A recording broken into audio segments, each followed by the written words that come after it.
আসসালামু আলাইকুম সুধী দর্শক, আশা করছি যে যেখানে আছেন অনেক ভালো আছেন। ফুডিশ ফানের আজকের আয়োজনে আপনাদের জন্য হাজির হয়েছি পটল দিয়ে তৈরি দারুণ মজার এই ক্রিসপি রেসিপিটি নিয়ে। এটা বানাতে খুব বেশি একটা উপকরণ লাগে না, একদম ঘরে থাকা উপকরণ দিয়ে খুব সহজে এটা বানিয়ে নিতে পারবেন। আর এটা কিন্তু খুবই মজার হয় খেতে। তো চলুন আজকের এই মজার রেসিপিটা দেখে নেওয়া যাক। তো রেসিপিটা তৈরি করার জন্য আমি এরকম সাইজের কিছু পটল নিয়ে নিয়েছি, আর পটলগুলোকে কিন্তু আমি খুব ভালো মতো ধুয়ে পরিষ্কার করে পানিগুলো মুছে নিয়েছি। এখন এই পটলগুলোকে আমি কেটে নিচ্ছি, আর কিভাবে কেটে নিচ্ছি তা আপনাদের দেখে বুঝে নিতে হবে। এটার খোসা আমি ছাড়িয়ে নিচ্ছি একটা পিলারের সাহায্যে, তবে সম্পূর্ণ খোসা কিন্তু আমি ছাড়িয়ে নিচ্ছি না, কিছুটা খোসা রেখে দিতে হবে। ঠিক এইভাবে প্রত্যেকটা পটল কেটে নিতে হবে। আর সবগুলো এরকম করে ছাড়িয়ে নেওয়া হয়ে গেলে তারপর এগুলোর মাঝখান বরাবর ঠিক এইভাবে কেটে এর মাঝখান থেকে যে বীজ আছে সেই বীজগুলোকে ফেলে দিতে হবে।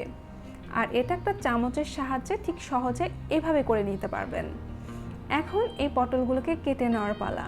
আমি একটা ছুরির সাহায্যে ঠিক এরকম করে পাতলা করে কেটে নিচ্ছি। আপনারা কিন্তু এই কাজটা বটি দিয়েও করতে পারেন, তবে খেয়াল রাখবেন পটলের মাথার অংশটা যেন একদম কেটে আলাদা না হয়ে যায়।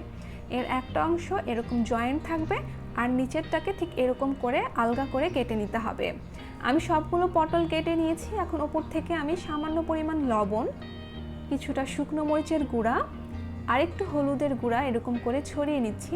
তারপর হালকা করে এগুলোকে মাখিয়ে নিব, আর এভাবে এটাকে রেখে দিব।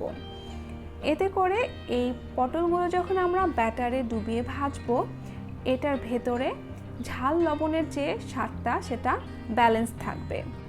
এখন ব্যাটার তৈরি করে নেওয়ার পালা। এর জন্য একটা বাটিতে আমি 4 টেবিল চামচ বেসন নিয়ে নিলাম। এর মধ্যে আমি দিয়ে দেব 2 টেবিল চামচ শুকনো চালের গুঁড়া, 2 টেবিল চামচ ময়দা। এখন এর মধ্যে আমি একে একে মশলাগুলো দিয়ে দিব। প্রথমেই দিয়ে দিচ্ছি 1 চা চামচ মরিচ গুঁড়া, হাফ চা চামচ হলুদ গুঁড়া, স্বাদ মতো লবণ। আমি 1/3 চা চামচ লবণ ব্যবহার করেছি, 1/3 চা চামচ কালো জিরা, হাফ চা চামচ রসুন বাটা, হাফ চা চামচ আদা বাটা। আর এখন পরিমাণ মতো পানি দিয়ে ব্যাটারটাকে তৈরি করে নিচ্ছি। আর অবশ্যই স্বাভাবিক তাপমাত্রার পানি ব্যবহার করতে হবে। অল্প অল্প করে পানি দিয়ে ব্যাটারটা তৈরি করে নিতে হবে। আর ব্যাটারটা না খুব বেশি পাতলা হবে না খুব বেশি ঘন।